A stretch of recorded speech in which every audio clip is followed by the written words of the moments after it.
Et après avoir vécu 22 ans dans ce pays, à faire toutes sortes de petits boulots,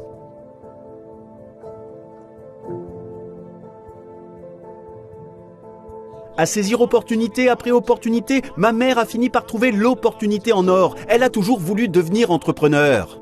Et elle a vu un bâtiment indépendant et elle s'est dit « ce serait l'endroit parfait pour ouvrir mon restaurant ». Et donc ma mère a signé un contrat de location avec le propriétaire. Et puis elle ouvre son restaurant. Elle vient à bout de la première année de travail. Elle entame sa deuxième année, elle commence juste à se dégager du profit. Et un samedi, elle est à la maison à se mêler de ses affaires. Et d'un seul coup, elle entend frapper à la porte. Quand ma mère ouvre la porte, le monsieur en face d'elle lui tend des documents administratifs. Quand ma mère prend les documents administratifs, elle commence à parcourir les pages. Et puis elle se rend compte que la propriété va être saisie. Elle prend son téléphone, elle les appelle et elle dit « Oui, c'est Marie. Oui, j'ai reçu les papiers par courrier. Apparemment, la propriété va être saisie.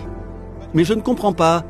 Chaque mois, je paye le propriétaire dans les temps. Chaque mois, je paye. Je ne comprends pas pourquoi la propriété va être saisie. » La dame, au bout du fil, a senti que ma mère ne comprenait sincèrement pas ce qui se passait.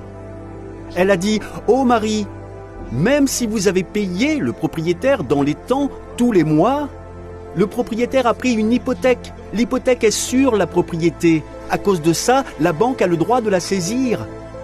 Et donc, madame, la propriété va, en effet, être saisie. » Et donc, ma mère lui a demandé « Pensez-vous que je pourrais peut-être me rendre à la vente aux enchères ? Peu importe qui rachète la propriété, je serai une bonne locataire pour eux. Je resterai dans la propriété, je paierai le loyer. S'il vous plaît, pensez-vous qu'ils me laisseront rester ?»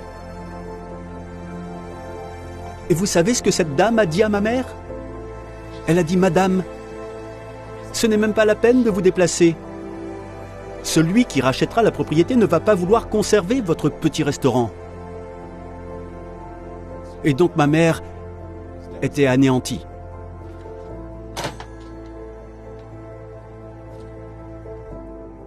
Elle se dit « C'est ce qui me permet de prendre soin de mes 2 garçons. » J'ai mis toutes mes économies dans ce restaurant.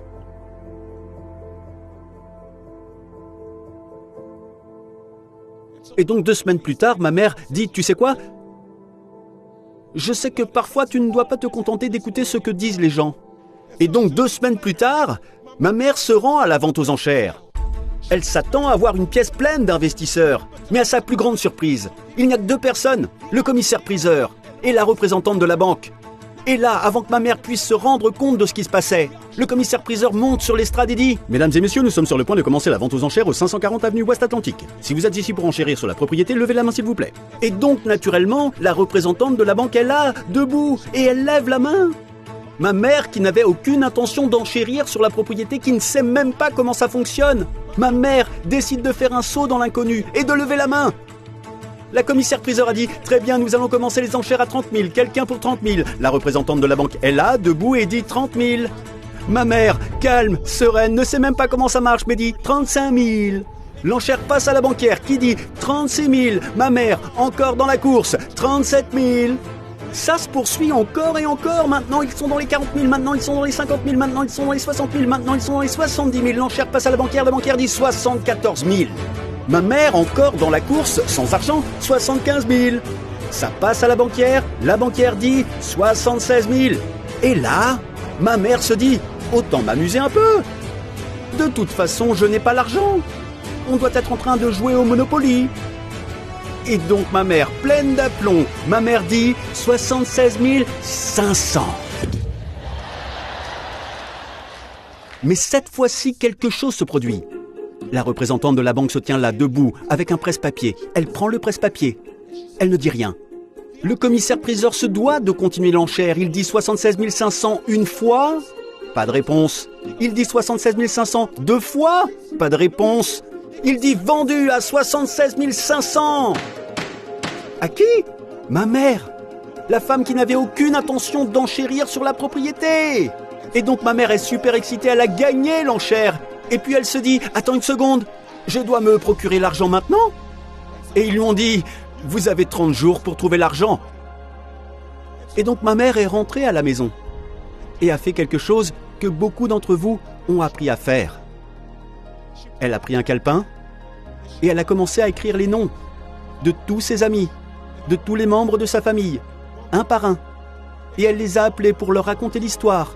Certains lui prêtaient 1000, certains lui prêtaient 2000, certains lui prêtaient 3000, certains lui ont prêté 4000, certains lui ont prêté 5000. Et à 3 jours de la date limite, il lui manque encore $30 000. Et ma mère se met à penser. Peut-être que ce n'était pas fait pour arriver.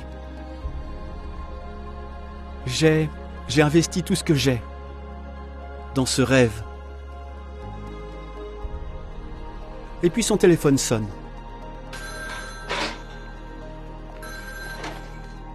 Et c'est son ami Evoz.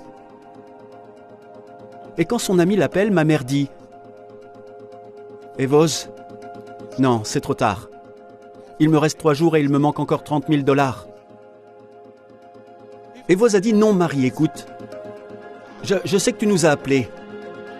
Mais mon mari et moi, nous avons économisé de l'argent pour acheter une maison. Nous avons entendu tes appels. Nous avons entendu tes messages.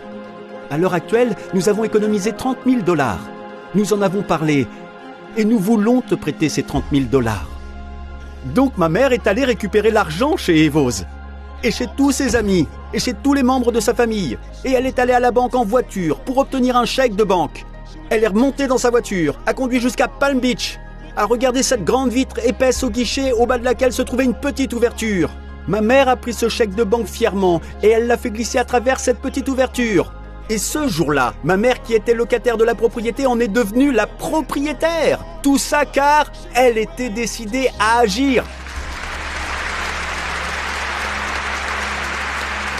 Et donc voilà ce que j'ai à vous dire. Il y aura des moments où vous vous demanderez pourquoi devrais-je persister à être là pour développer mon entreprise ? Pourquoi devrais-je persister ?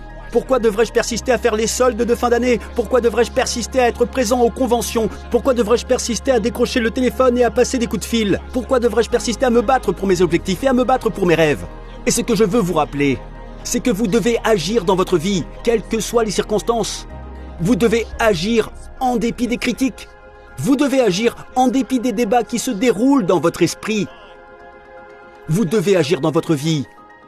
Car si vous ne le faites pas, si vous ne le faites pas, personne d'autre ne le fera.